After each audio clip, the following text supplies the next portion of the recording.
여러분 안녕하세요. 베트남 창업TV 차길재입니다.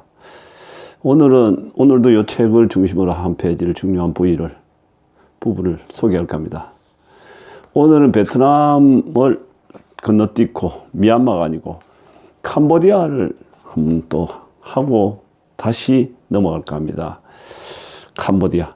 프놈펜의 기적, 인접국 캄보디아에선 이런 사업을 하라. 이렇게 해놨는데 이 제목을 떠요. 캄보디아는 작년에 한 해 동안 약 3번에 걸쳐서 방문을 했는데 정말 가슴 뛰게 하는 그런 곳이다 이런 생각이 들었습니다. 프놈펜이요. 프놈펜은 저때 말씀드린 대로 사이즈는 적지만 현재는 약 한 200만 좀 넘다 하는데 도시가 거기 캄보디아의 수도면서 핵심이 다 그걸로 몰려가 있죠. 근데 모든 것이 사실 저 마음에 싹 들었습니다. 쏙 든다 이렇게 된 겁니다. 그래서 그 프놈펜을 자꾸 공부하다 보니까 베트남보다 더 좋겠다 이런 생각이 들었습니다. 사실은. 그래서 상당히 관심이 많이 가는 지역입니다. 자, 오늘도 하기 전에 한 가지를 한번 짚고 넘어가겠습니다. 거품 붕괴 여전한 부동산 시장 고령화로 빈집 늘어난다 이렇게 해놨습니다. 지금 일본이 보니까요. 왜 지금 일본을 얘기하느냐? 일본 부동산 시장을 보면 우리가 대한민국 미래 부동산 시장이 보입니다. 사실은.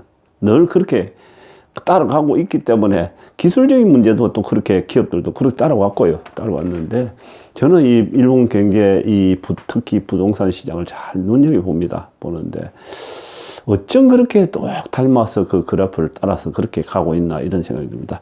여기서도 보니까 일본은 약 70년대 80년대 오면서 최호황을 누려가지고 부동산이 고점을 쳤었습니다. 이 고점을 치고 그러고 난 다음에 약 한 70% 정도 빠졌다가 다시 아베노미스로 인해 가지고 좀 끌어올리다가 다시 고점에서 한 50% 정도 떨어져가 있습니다. 지금 보니까.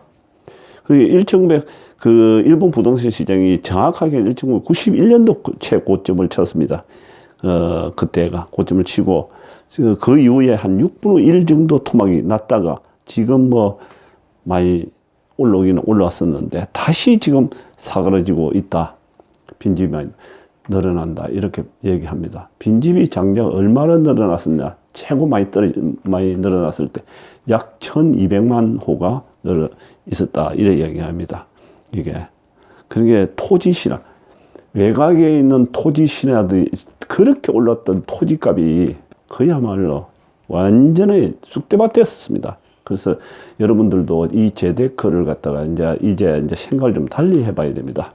생각을 달리 하지 않으면 힘든다. 이렇게 얘기했습니다. 그리고 지금 우리 또 한 가지 제가 평소에 이 자영업에 관심이 많고 그쪽에 또 수십 년간 자영업을 해왔기 때문에 더 따라오는 후배님들한테 이 좋은 조언을 해줄까 가지고 있는 노하우를 풀어서 제공할까 하는 그런 생각 아닙니까? 생각인데 지금 안타깝게도 오늘 아침에도 작년에 자영업자 한 7만 명이 빈곤층으로 추락했다 이렇게 얘기했는데 정말 이거 참 눈물 납니다. 저는 이렇게 생각됩니다.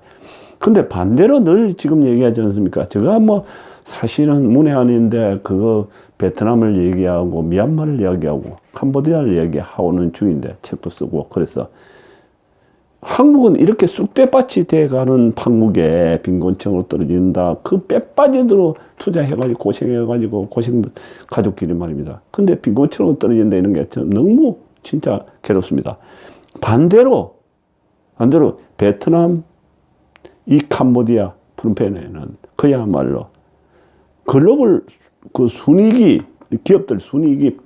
은행들이 거기서 순이익을 다 내겠다 이렇게 지금 얘기를 합니다. 기업들이고 금융기관이고 우리 개인도 그런 쪽에 그야말로 펄펄 끓기 때문에 그런 데 가서 수익을 내야 된다 이런 얘기를 여기에 지금 그래프상에서도 이렇게 계속 나오고 있는 겁니다. 그래서 저는 아까 말씀드린 대로 자영업 쪽에 너무나 관심이 많고 애정이 많다 보니까 지금 여기 안타깝게도 여기서 그렇게 개고생하느니 좀 더 눈을 넓게 봐라. 세상을 넓게 보면 좋은 게 있다. 이렇게 봅니다. 지금 베트남 프놈펜의 기적이다. 이렇게 해놨는데 프놈펜이 지역적으로 어디입니까? 그래가지고 호치민 바로 옆입니다. 인근입니다. 호치민에서 그 버스로 왔다 갔다 그 몇 시간 안으로 왔다 갔다 합니다. 하는데 똑같이 호치민 경제가 1년에 제가 보는 경제에서는 한 10% 성장할 겁니다.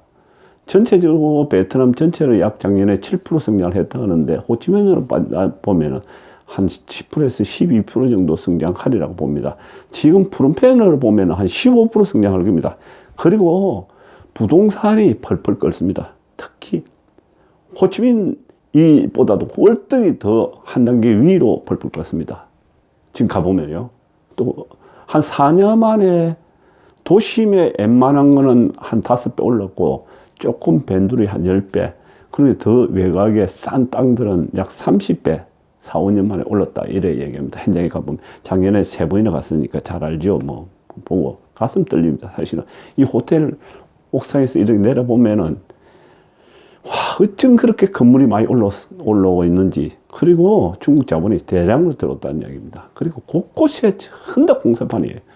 그리고 거기 못 사는 나라, 월급 13만원, 15만원 받는 사람, 그 나라로 생각하면 큰 오산입니다. 그 사람들이 약 한 80% 되고, 그 나머지 20%는 상위 20%는 엄청나게 잘 사는데 지금 우리나라에 약 7, 80년대 복부인 얘기했지 않습니까? 복부인들이 바글바글 합니다.